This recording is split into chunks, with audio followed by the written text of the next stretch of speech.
Welcome to Coffee and History, a conversation with Alabama heritage. We are your hosts. I'm Rebecca Mender. And I'm Susan Reynolds. Join us as we sit down with some of the most fascinating folks in the state of Alabama over a cup of coffee or your beverage of choice. Today, we are taking our podcast on the road. We are in the beautiful downtown community of Mobile, Alabama. And speaking of Mobile, did you know that in 1860, the Clotilda, the last known ship to illegally smuggle African captives into the United States for enslavement, sailed into Mobile? You know, I have heard about that. There's been a lot of documentaries that have been made about that recently, and I don't know if it's just a regional thing, but I do know that many of the descendants of the survivors are still in Africatown, and that's just a few miles from downtown Mobile. Mm-hmm. And I think probably our guest is going to know a lot more about that. Who is our guest today, Susan? Oh yeah, so our guest today is one of our favorite Mobilians, Matthew Downs. He is a professor of history and the dean of the College of Arts and Sciences at the University of Mobile. So welcome to our show, Matt. Woo! Yay, Matt! We're so happy to have you here. Hello. Yeah. Welcome. Welcome. So, Welcome to Mobile, your home. Yeah, you didn't I have to did come drive far. over from Baldwin County. So Well, there you go. So that's great. Well, this is your office home. This is my yeah, office. technically. this is true. Work This home is and true. home home. Yes, Yeah. this is your work home, so we're glad you're working with us today. Absolutely.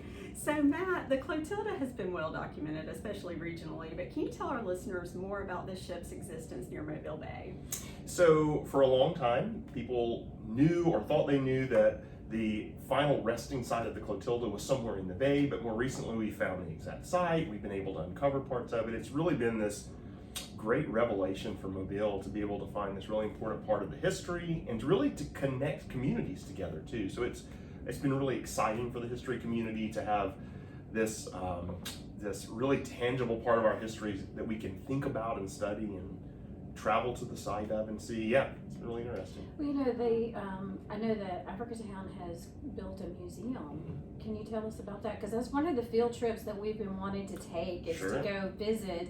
And every time we come to Mobile, I feel like we are, so packed with so many different things that we're doing. We need to add that to our list. Sure, the Heritage House, which is both a kind of a recognition of the Clotilda and the community of Africatown that came up of the shipmates who were on it, but also really connecting that community's kind of long history, even beyond Casola Lewis and the other shipmates, but into the future and kind of what Africatown was as this primarily black part of Mobile and some of the struggles that come along through segregation, and so it's showing that broader history that comes out of the legacy of the Clotilda. It's Right. really interesting. And you mentioned Country Lewis, and for our listeners who don't know, he was actually one of the last enslaved people from that ship. And I know that there's amazing photography, and I think there's even videography of him as well. But I do know there's a lot of photography on him, and so that's just kind of amazing to see that, yes, he did exist. Because I think there was some people were like, did this really happen? And I think it was placed on a bet, was it not? It The was, whole- The The whole idea of the ship even happening, was that? right. The Muir family, we were like, well, there's this ban on the international slave trade. I bet I can still bring people over here. Let's see if you can do it. There's been a lot. There was already kind of a built legacy or a built history of Cujo Sola Lewis's life. There's a great kind of bust there along the over near the Africatown Cemetery. There is a grave marker that for a long time, and it's not the original grave marker, it's a memorial marker, but you could go and see it and you could read a little bit about him. So yeah. Wow, that's very, very cool.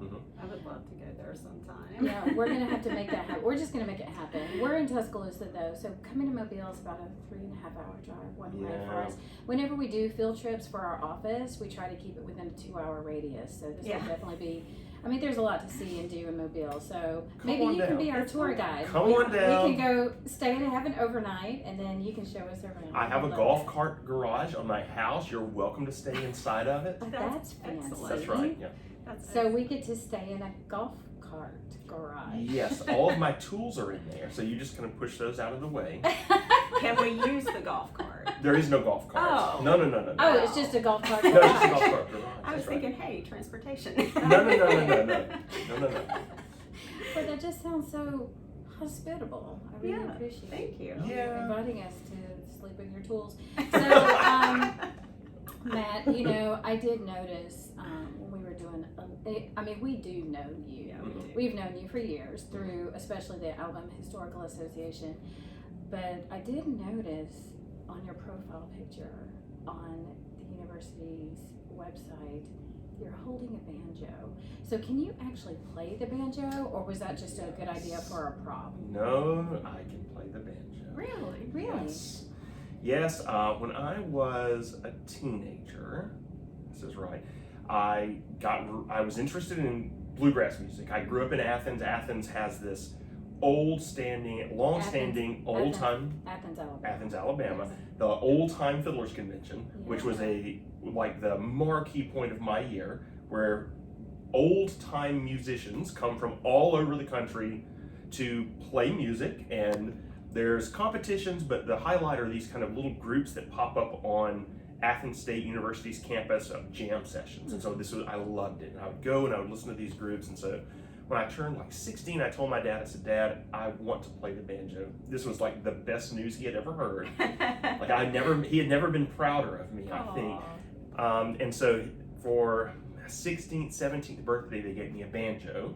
I took lessons from a gentleman named Steve Smiley in East Limestone, which is a rural part of Limestone County, for about a year, maybe a year and a half before I went to college. And then I played banjo ever since. I'm not very good at it. Let's make that clear. I'm a mediocre banjoist, but I love doing it. We played in college. We had a little band in college. So yeah. Oh. Banjo is one of my favorite instruments, I mean, actually. That's brave of you to say. Thank Well, you. it's a I whole love Steve it. Martin thing. Everybody fell in love Yes. with. If you're of a certain age, you know who Steve Martin is. He played banjo, and I love that too. Yes. But yeah, so you had a garage band. Now you just have a garage for Tools. a golf cart that you don't Well, own. So and two, my wife does not like the banjo. She'll deny this, Yes. but this is true. And so I do sometimes have to play it in the garage. aw, that's Yeah. okay. Yeah. But you know, it's amazing that you say Athens because there's such a great, musical history there, and there's so many people that have come out of that. I mean, I was just at a concert recently in Tuscaloosa that had this young woman named Wanda, and she is from the area. She's amazing. And she was playing with Brittany Howard, who is the lead singer of the Alabama Shakes. And so, again, more people who are coming from that area, it's not, it's kind of a lean into the Muscle Shoals, Swampers It area. is, yeah. And so they're really close to each other proximately, geographically wise. And so that's kind of cool that you could say that, in Athens, I used to play banjo, because that makes you really sound pretty important. It's like, kind of like Brittany Howard with the Alabama Shakes. Yeah, famous musicians from Athens, the Delmore brothers, one of Yeah. this kind of, Yeah. foundational acts of country music. Brittany Howard, I don't know if you, Anderson East, who's Yeah. kind of a neo soul, neo R&B artist.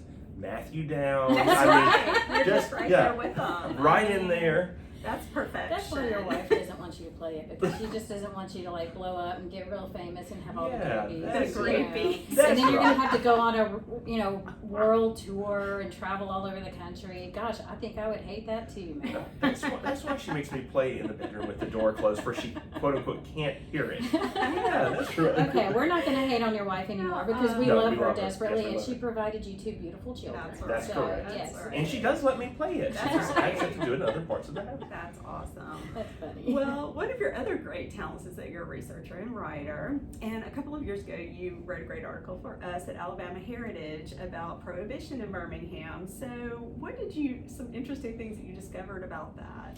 That was a fun article to write. I love writing. I like writing for a general audience. I think history doesn't work if I'm just only writing for other historians. That's not how we learn about the past. And so I had written a piece for Encyclopedia of Alabama on Prohibition, and then Chris Maloney had said, well, why don't you, we're having this kind of group present on it for the AHA. I thought, well, I can present on that. And kind of from there, I just kind of got interested, and I wrote a little bit more.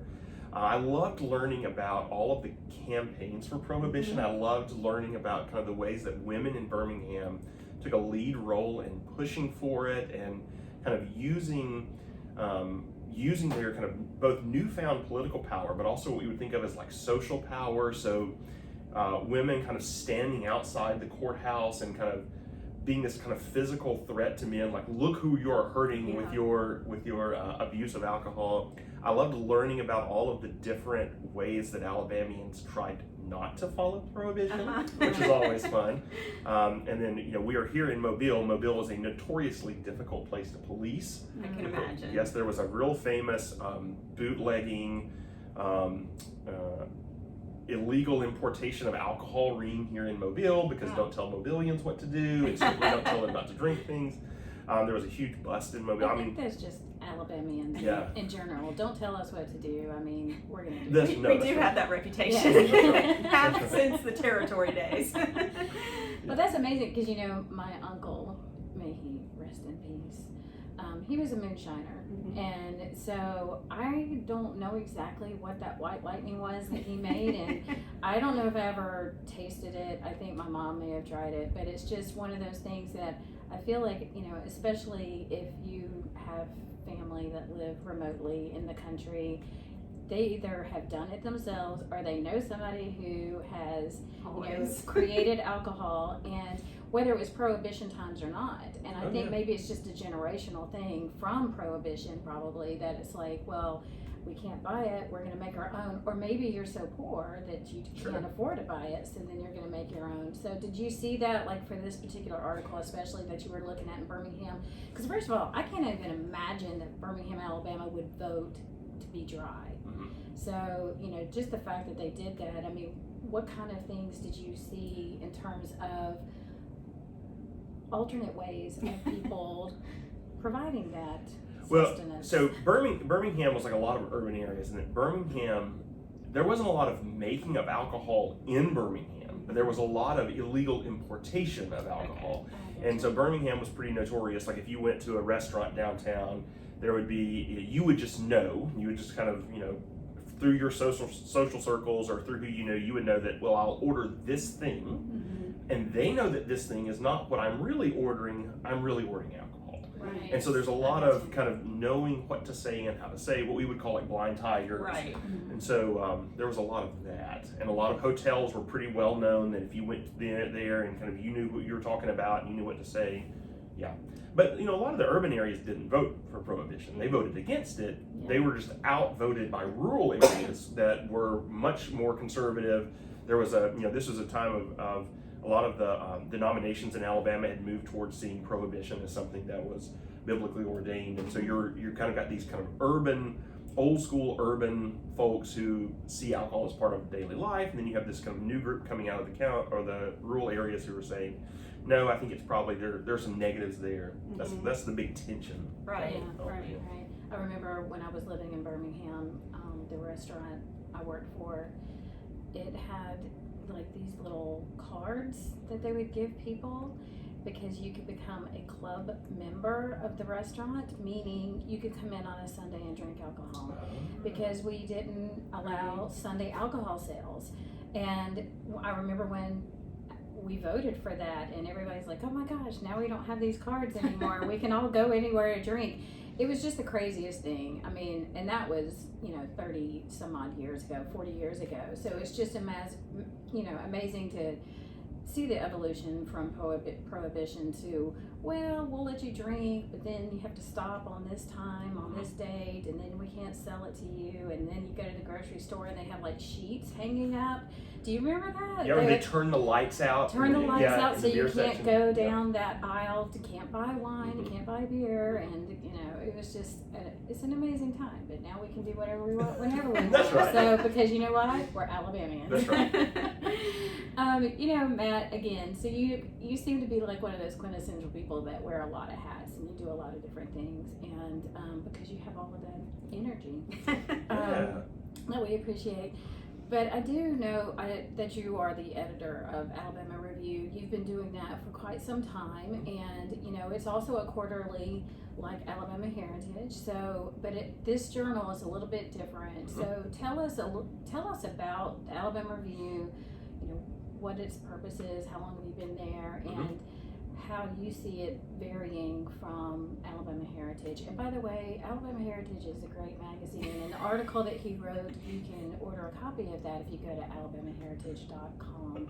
And it's also plug. And it also makes a great gift. So, as I was saying, It's never too early to shop for Christmas. it's never too early for anything. Mother's Day, Father's Day, you got it. Whatever it is. Yeah, alabamaheritage.com. So as we were saying, Yes, so the Alabama Review is the scholarly publication of the Alabama Historical Association. It is a quarterly journal. It is peer reviewed, which means that we do double-blind peer reviews on all submissions. So scholars, general fans of history, people who are researching something, they send in manuscripts. We send those manuscripts out for review.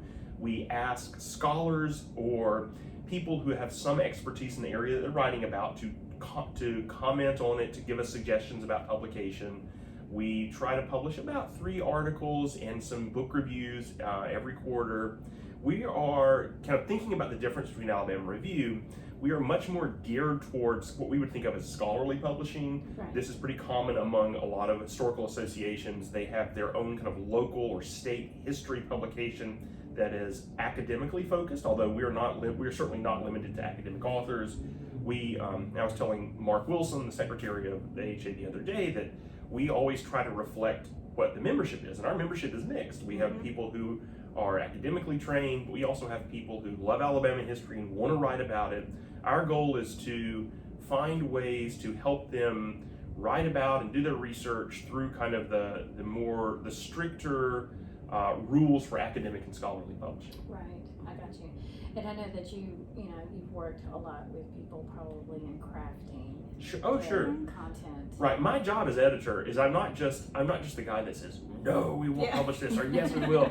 My job is to help people put their research together in ways that fits our expectations for the journal. And I always say this, at every meeting. If you contact me, I'll say this to you too.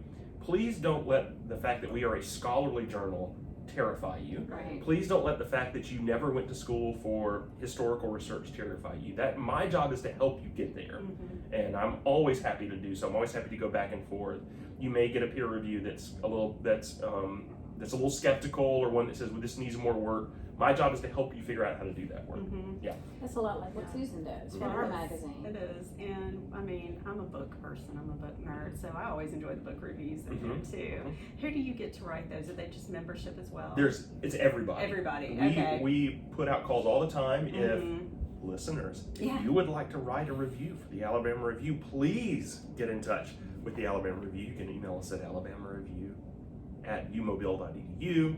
Our book review editor is Michael Robinson, my colleague at University of Mobile, mrobinson@umobile.edu. Please don't send him your spam mail. But too late now. But definitely get in touch with him. We get books from every scholarly press. We get books. If it is a book on Alabama history, or if it is a book even close to Alabama history, we will probably get a copy of it. Right. And we're always looking for people who know something about the book to write about the book. We don't take just random submissions. We want to ask you, because we've got to make sure that you don't have some sort of stake in the success of the book, or that you have some sort of axe to grind against the book. We don't want that either. But we are really happy to kind of help get you a book that you're interested in, and work with you on how to write a review for it. Yeah. That's awesome. And that's got to be probably the hardest part, is finding people to do book reviews and then get them to turn them in on time. Yes, we have a little bit of issues with that. We also have a little, it's difficult to find people to read manuscripts for us. That's a lot of time and energy.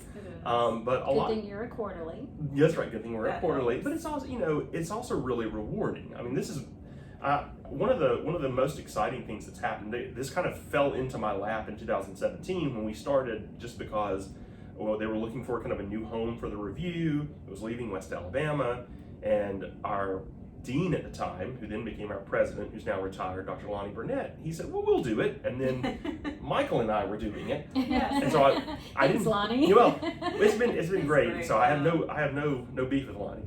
But I didn't have time to think about whether I wanted to do it. Right. I was doing it, but I've loved it. I get to read everything. Yeah. Right? If you're doing work in Alabama history, I know about it. Yeah. And I don't just kind of stay in my lane. I don't just read about That's modern 20th century Alabama history, which is my passion. Yeah. I read about everything. Yeah, that's what I love most about my job is I get to learn so much about everything, you know. So so you obviously work at the university, but you also taught high school, right? No, I did not. You did not teach high No, school? I I did thought not. you did. Okay, No. well my bad. Only college. Only college. All right. So what are your favorite courses that you teach at the University of Mobile? Oh, so I love teaching. Teaching Yeah. is my passion. It's what I do. If I could only do one thing, I would teach. I love students. I love working with students. We are a small school, so I teach everything. Okay. I teach early Western Civ, early World Civ, classes, by the way, that I never had in grad school, Right. that I had one time in undergraduate. Right. Then I teach the Modern American Survey, of course, which I like. I teach, I kind of have a general rotation, so I teach World War II. I teach a class on Vietnam that I take as kind of a global perspective on Vietnam. I teach the Civil Rights Movement, but my favorite class is Alabama history, Yeah. which, I mean, surprise, but Yeah. I love Alabama history. I love it because it helps students. Most of our students are from Alabama, or they're at least from the Gulf Coast, and I love connecting them with their history. I mean, I think history works best when our students see themselves in it, or they see their connections to it. And so when a student tells me, "Oh, I'm from Monroeville," and then we talk about kind of Harper Lee, or we talk about the Vanity Fair mills, and kind of in these transitions, they can see their history in it. And history becomes something more than, oh, I just got to memorize all this stuff. It becomes like, oh, that's who I am. That's where I'm from. So that's so rewarding. I love that so Well, much. you know, That's amazing. I did look you up on Rate My Professor. Oh no. And you do have a 4.9 out of 5.0 on Rate My Professor. So, and here's one quote that I really like. Oh no. This one student said, because I don't know if you ever read these. No, but I don't on purpose. That's probably a good idea. But actually, yours are pretty good. Hey, wait. Though, does he have a chili pepper next to his? You know, I didn't notice any chili peppers. I'm sorry. So, That's I fine. bet. So, That's fine. We chili don't- pepper for our listeners, chili peppers means that he's hot. He's hot. So- It's so funny. Anyway, well, he is wearing a sweater, and it is kind of, muggy and mobile, so maybe he is hot. Dad joke. But so this one student wrote that you have great energy about you for the entire class period, which is key, Yes. and it makes it hard to be down in a down mood around him. Now their grammar's not that great, but it's really That's fine. nice to know that you, because I always feel like Susan and I both feel like you are one of the Oh, most yeah. positive and energetic people that we know, and we just want to know, how do you What do you do sustain that? Do you just drink coffee all day, or No. I mean, because especially like there was another one, I didn't write this one down, but there was another one that really did mention your Western Civ class, and they were like, yeah, he's such a great history professor, even if it was Western Civ. And it's like nobody really likes that topic for some reason. I don't know why, but you seem to make it fascinating for that child, and so Oh, good. how do you do that? How do you keep Well, that connection? let me say and, yeah. and what I call teaching bell to bell, because when the class starts, you got to go full force. But then if you've got it's a 50-minute or a 90-minute class, or even if it's a survey that could be 3 or 4 hours, how do you keep that going? Well, let me say first that it is necessary, right? Your energy feeds the class energy. Yeah, So if I go in there like this and I am talking like this, it will like I've had crash. those professors Yes, before. yes.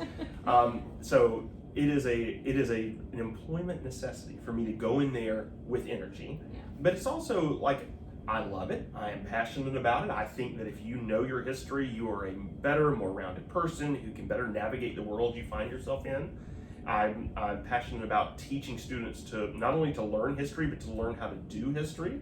I always tell them, like, these skills you build in these history classes are life skills, learning to make arguments, learning to write, learning to be effective communicators.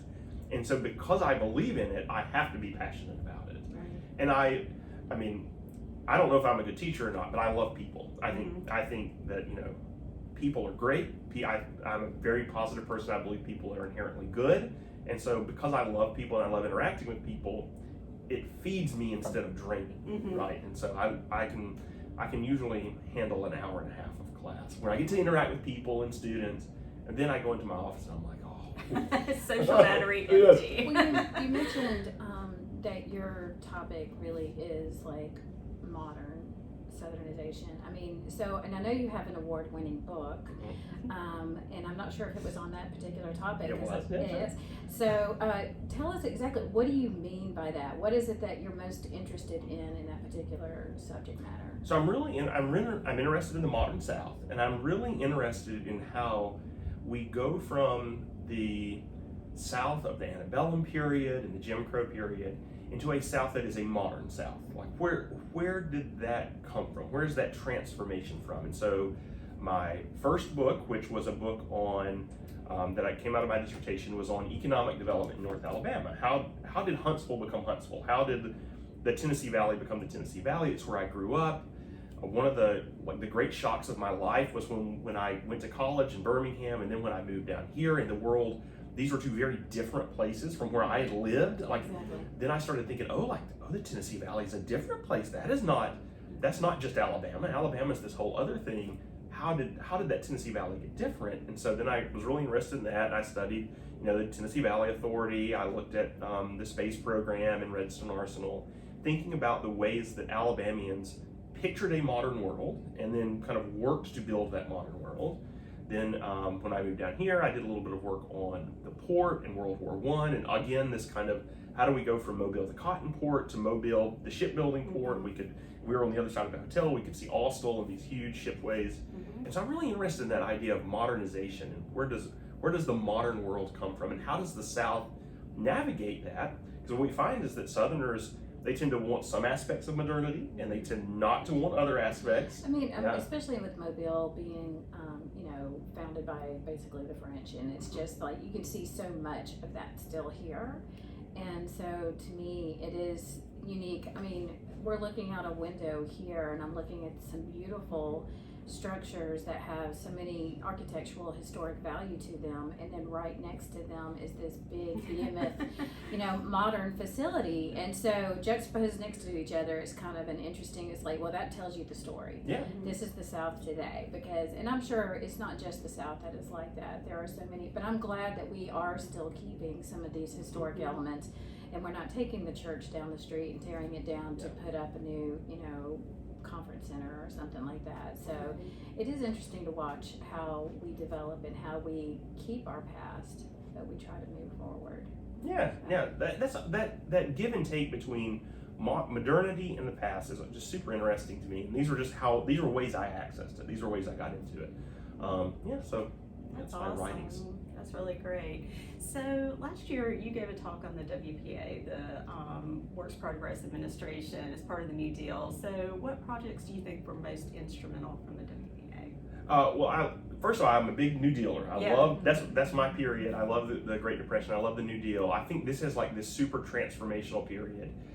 Especially, I think about my own grandparents who had been, and great-grandparents who were farmers, whose entire livelihood was built around agriculture, and then all of a sudden, well, not all of a sudden, but there was no life in that anymore, right? There was no way to build a family. My grandfather had to go work in kind of industrial jobs, and he kept trying to farm on the side. And so like the WPA and this idea of paying people to work and giving people a wage outside of agriculture and then building skills was always super interesting to me. It's part of that shift to modernity. The project that I did, the talk that I gave, I got contacted by the art museum in Mobile, and they were doing this project where they were looking at different decades of art and having people come in and talk about kind of the context for that art. And so they asked me, they said, would you come in and talk about the New Deal and kind of the federal art project, which was just super fun. Like, I'm always game to go and talk about something, even if I have to immediately start doing research. I tell somebody I'll always talk about history. This is not a problem. I don't really know that subject well enough, but I can figure it out. Give me a couple of months and we're good. And so I got to do this great presentation. I did a lot of work, particularly I tried to pull in a lot of Mobile work, and so John Augustus Walker and these beautiful murals, and you can see some of them down in the History Museum.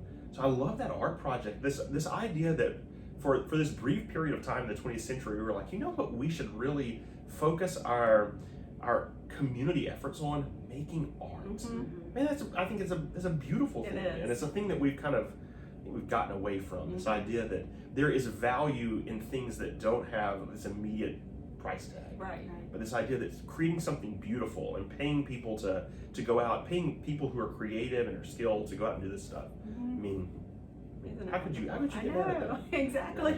You know, I've thought about the CCC, the Conservation Civilian Corps. Yeah, civilian competition. And Civilian Conservation Corps. Yeah. And so I've thought about that a lot over the years, and I feel like the minute you graduate from high school, you should be part of the CCC, and then be forced to work in your community and help build your own community before you go to college, before you get a job, and maybe you don't go to college. But I feel like, you know, that was just something very important in the growth of America, and you can go and see, you know, markers that says, you know, this was built by the CCC, and it's just, to me, something that's really important to make you have ownership in your community, and also teaches you some skills. Teaches you life skills, yeah. Yeah. For sure. So I think we should all do that.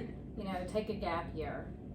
I would recommend. Can I take one now? You know, You can take a gap year right now. Right now, Susan.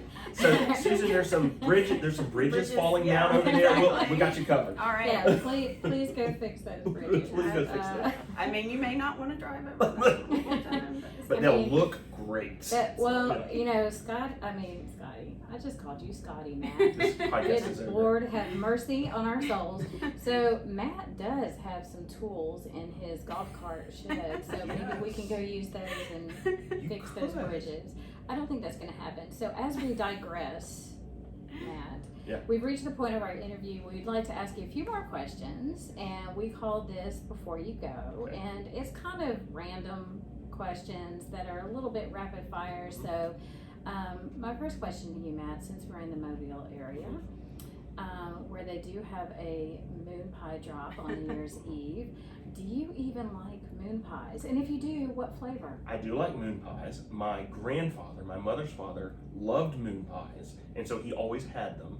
I like your standard moon pie, the one that's got chocolate on the Yes, outside and then the cream in the middle. I love it. When they get thrown at Mobile, I will eat them. I will eat them on the spot. This is important.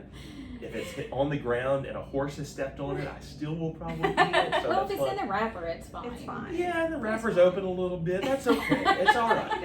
It's I fine. think if you live in Mobile, you have to like moon You have to. pies. There's And they have all kinds of new ones too. I had a blueberry one this time. That was Yeah. pretty good. Yeah. So, Huh, I haven't seen that one. I like yet. the banana ones. Those banana are ones really are also good. I like yes. chocolate. Yeah. Anyway, okay, so if you had a theme song that would play when you came into the room, what would it be? Oh, this is good. Dun, No. dun, dun, dun. This is a fairly modern song. Okay. It's one of my favorites, and it absolutely rocks. I don't know if you know the band My Morning Jacket, Yes. and their song One Big Holiday. Yes. Uh-huh. It absolutely rocks, and if that came in, I would be so pumped.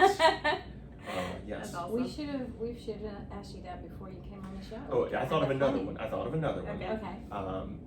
The Black Crowes version of Otis Redding's Hard to Handle. I like that one a lot too. Okay. That would also really rock.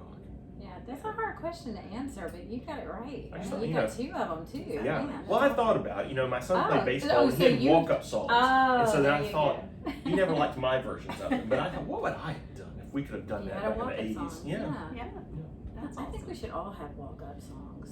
You know, even if we don't play. We sports. have phones that Yeah. can play music out loud. We should could just do have it. them. As we're, you know, exiting an elevator, then all of a sudden we hit play on our phone and the song plays. Yes. Matt, what is the last gift that you gave someone? The last gift. Well, I gave my wife a gift certificate to get a massage. She'd been working late and it had been tough, so that was the last gift I gave her. Probably the other ones are at Christmas. My son and I are going to see the Pelicans. I told you this Yeah. on Sunday, and so I gave him Susan, that. I just have to tell you this story because Matt told me that they were going to New Orleans because he said, you know, my son's gotten into the NBA. And I was like, oh my God, that is so great. And then I started thinking about it. He's too young to be drafted into the NBA. So what is he talking about? Isn't he in middle school? I don't even Yes. know. So I was real confused. What he meant was Yes, he's not interested in it, not in it. I was really so confused. If he was in it, I wouldn't be doing this podcast. That's right. Yes, you would, but we would be just talking about different things. That's true. all. That's you very would true. Still, you would I would still still be come. here. You love us. I'm just kidding. Yeah. That's so funny. Well, it could be when you're a kid or now that you have a favorite comic strip or cartoon. Oh, I was a big Calvin and Hobbes fan. Oh, yeah. I was a giant Calvin Yeah. and Hobbes Yes. fan, right? These, I don't read the comic strips Yeah. anymore, but I love The Simpsons. Oh yeah. I'm a big yeah. Simpsons fan. I watch The Simpsons all the All the time. I watch old Simpsons. I watch new Simpsons. So yes, I have favorite comics. That's awesome. I love it. Is a hot dog a sandwich? No, a hot dog is not a sandwich. You know, we've had interesting comments where people said it's a taco No, it's not. or a burrito. But is a taco a sandwich? I don't know. What do you think? No. Is a burrito a sandwich? No. The problem with a hot dog being a sandwich is a sandwich needs two distinct pieces of bread, and a hot dog is connected. That's right. That's logical, and I don't think we've heard that. But I mean, explanation before. sometimes the two pieces of bread come separated. So That's then, a does that's it a make it a sandwich? malfunctioning hot dog. That's not. That's a, That's the bun that comes apart, but That's then right. it's like, but then does that make it a sandwich if the no, bun because comes you apart? Okay. no because you wouldn't say if you had one that was like the bun was like bun distinct hot dog distinct bun, you wouldn't think, oh, that's a hot dog. You'd think, what happened to this thing? So that's not a sandwich. Holy moly. Okay, so if somebody gave you $1 million to start your own business, what would it be? Oh, I don't know what it would be. $1 million to start my own business. I think I would keep writing. I think I would write stuff. But I wouldn't really, I would write what I wanted to write all the time. And so then I would try to publish it, I guess. I guess that's what I would do. I haven't really thought about it. Okay. That's a good question, though. It's a good stumper. Yeah. So, what's your favorite sport to watch, and which team is your favorite? And there's only one right answer for this. Roll Tide. Well, Roll Tide indeed. That was we don't want to timestamp this podcast, but Right. what a great basketball game. We've had a great basketball season. Great at the basketball University of season, Alabama. absolutely. When I was in grad school, I used to go to Coleman Coliseum. These were not great years to watch basketball, but I still win. It was a super fun time. But I am a baseball fan, a giant baseball fan. The opening day was yesterday. Oh, I just timestamped it again. That's all Oh, right. that's all right. So I'm a giant baseball fan. I'm a big Cubs fan. So yes, that's my team. Excellent. But also Roll Tide. Roll Tide. Yes. Thank you. That's what you were supposed to say. I know what to say. I know what to say around here. Well, listen, we really want to thank you, Matt. We want to thank our guest, Matthew Downs, for being on our podcast, Coffee and History, a conversation with Alabama Heritage. And you can find our podcast wherever you listen and also watch us on our YouTube channel. But don't forget, if you want to subscribe to our magazine, log on to alabamaheritage.com. Until next time, thanks for listening. But first, I think I need some more coffee. So, bye. Bye.